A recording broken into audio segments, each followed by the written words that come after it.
Hi guys, Little Rich here, welcome to another Vegas tutorial, and today we're going to learn how to do this. Come on. What the hell?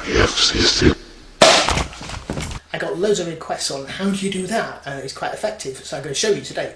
It'd be quite handy if you've watched my tutorial on simple backgrounds and animation to learn how to do keyframing first, if you don't know how to do that already, but let's see how it's done. So take just a little bit of film with your bottle in place. You remove the bottle out of shot, and then you just film the scene as you want it to play out. Okay, so with your timeline marker highlighting the bit of video with the bottle in, go to the video preview window and click the disk button above it. That's going to save a JPEG image of that current file, which we're going to use to create the moving bottle. So just save it as whatever you want to call it, and it appears as a JPEG image in your project media. So you can just drag that image down and place it above the piece of movie where we want the bottle to be moving. So let's drag that along the length of the movie.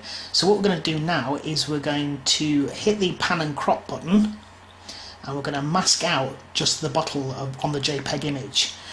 I'm zooming in using the scroll wheel. There is a little magnifying tool button on the left hand side up there that you can zoom in as well. Now I'm going to hit the mask checkbox. A lot of people say, oh, I don't have the mask facility. It's only available on certain versions of Vegas, such as Vegas Pro. But if you haven't got it, take that JPEG image into something like Photoshop and just cut out that bottle or whatever you're using in your film. It doesn't even have to be something out of the video itself. You could actually just put any image in there you like. But because this is part of the image of the film, it looks really cool and authentic. So just make sure that the bottle mode is set to positive, the mask mode, and as you can see it just appears in and out of the video now on top of it, just the bottle on its own. So now we just need to move it to give it a sense of movement, that it's levitating by ghostly means. So we hit the pan and crop button again, and this time above the mask bar is the position bar, so just highlight that and we're going to change the position of the bottle. I'm just going to drag in here the video preview window so you can see what I'm doing and dock it onto the pan and crop window. Now as you move the image of the bottle that's just cut out, it moves up and down. So we find the point on the timeline where we want the bottle to reach its apex, its height, and just move the image, just click and drag it so it appears to move up like so, and it creates a keyframe. I'm going to set the first keyframe by right clicking on it and setting it to smooth, so it's a smooth transition between the 2 points. There you go, you see it going up and down. So now I'm going to find the next point where I want the bottle, ooh, it's gone red, where the bottle, I'm right clicking on that first keyframe, the apex, and setting it to hold, so it holds that position mid-air.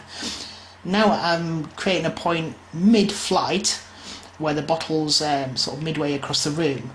I'm doing that by just clicking on one of the handles and dragging it in to make the image larger, and then clicking and holding the image and repositioning it in the room so it appears like it's heading towards the camera. I want this to be quite a quick sort of movement across the room. So what I'm going to do is the next key point where it hits the camera, I'm going to have it very, very close to the midpoint across the room keyframe.